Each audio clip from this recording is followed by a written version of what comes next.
Aksi Gufron ini tidak bermaksud ingin terkenal atau mendapatkan pujian, melainkan demi keselamatan putrinya yang bekerja di kota Lamongan. Dirinya khawatir terjadi hal yang tak diinginkan pada putrinya saat pulang kerja malam hari. Kalau kita melihat video tadi, kita akan berpikir, begitulah perjuangan seorang ayah yang tidak pernah putus untuk anaknya. Orang tukang beca di Kabupaten Lamongan, Jawa Timur rela memperbaiki jalan rusak seorang diri dengan alat dan bahan seadanya. Sudah 2 hari, Gufron melakukan tambal sulam di Jalan Poros Kecamatan dekat menuju Kecamatan Karangbinangun. Dengan membawa beca miliknya, sejak pagi, warga Dusun Keputaran ini mulai memperbaiki jalan dengan bermodalkan material bekas kerukan aspal, palu, dan solar. Aksi Gufron ini tidak bermaksud ingin terkenal atau mendapatkan pujian, melainkan demi keselamatan putrinya yang bekerja di kota Lamongan. Dirinya khawatir terjadi hal yang tak diinginkan pada putrinya saat pulang kerja malam hari. Kalau pulang malam, terus pas kebetulan itu anak saya yang lewat, susah. Saya yang susah. Susah Pak, kemarin anak saya juga kecelakaan. Waktu di Medan saya susah. Gufron berharap pihak terkait segera turun tangan memperbaiki jalan berlubang dan lampu penerang jalan umum yang rusak.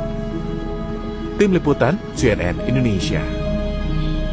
Kalau kita melihat video tadi, kita akan berpikir, begitulah perjuangan seorang ayah yang tidak pernah putus untuk anaknya.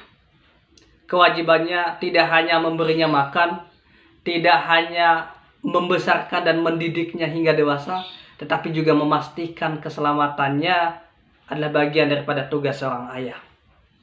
Hingga memperbaiki jalan yang rusak untuk memastikan agar anaknya tidak kecelakaan adalah perjuangan yang luar biasa daripada seorang ayah ini. Padahal kewajiban memperbaiki sarana dan prasarana umum ini kan adalah kewajiban negara, kewajiban pemerintah. Apalagi rakyat telah membayar pajak yang begitu besar, pajak yang begitu mahal, yang harusnya pajak tersebut digunakan untuk memperbaiki jalan.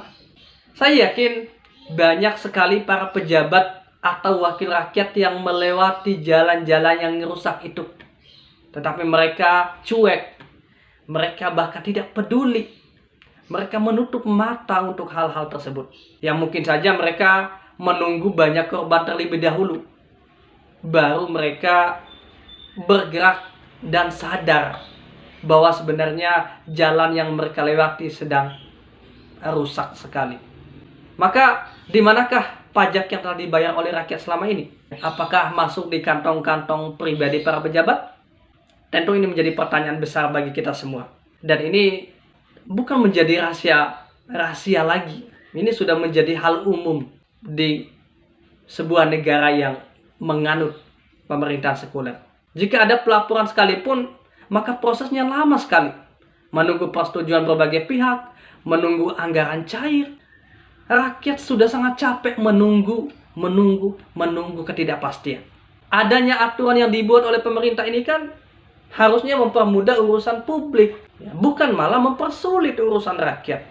Jikapun anggarannya cair, tentu anggaran ini terlaksana itu hanya sedikit saja, hanya sisanya saja. Karena apa? Karena telah dipangkas oleh oknum-oknum pejabat, baik pejabat teratas hingga pejabat yang paling rendah. Di Jepang itu, memperbaiki jalan yang ambles dan rusak parah saja, itu selesai dalam seminggu. Apalagi cuma kerusakan kecil. Jadi tidak membutuhkan waktu yang lama dan panjang. Tidak menunggu rapat yang sampai berujung perdebatan di antara pemerintah-pemerintah ini. Indonesia dengan negara yang besar, hasil alam dan hasil bumi yang melimpah, ditambah pajak yang besar dibayar oleh rakyat, mengapa tidak mampu dan bergerak cepat dalam upaya memperbaiki jalan yang rusak? Ini tidak lain disebabkan karena apa? Karena hasil bumi dan hasil alam dimiliki secara pribadi, dimiliki secara bebas oleh individu-individu dan kelompok-kelompok tertentu.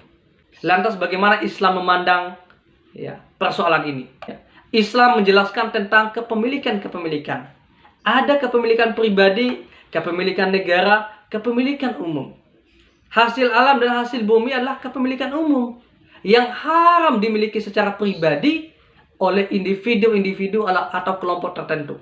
Maka hasil alam dan hasil bumi ini wajib dipergunakan untuk kepentingan umum, untuk kepentingan dan kemaslahatan orang banyak.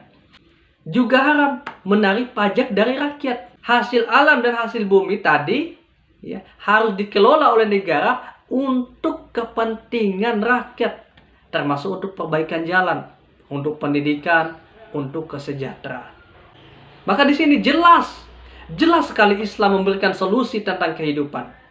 Ketika Islam telah menjadi perisai kehidupan, maka tidak akan ada lagi seorang ayah yang menambal sendiri jalan yang rusak untuk keselamatan anaknya. Karena apa? Karena negara menjamin keselamatan, perlindungan, dan kesejahteraan bagi rakyatnya.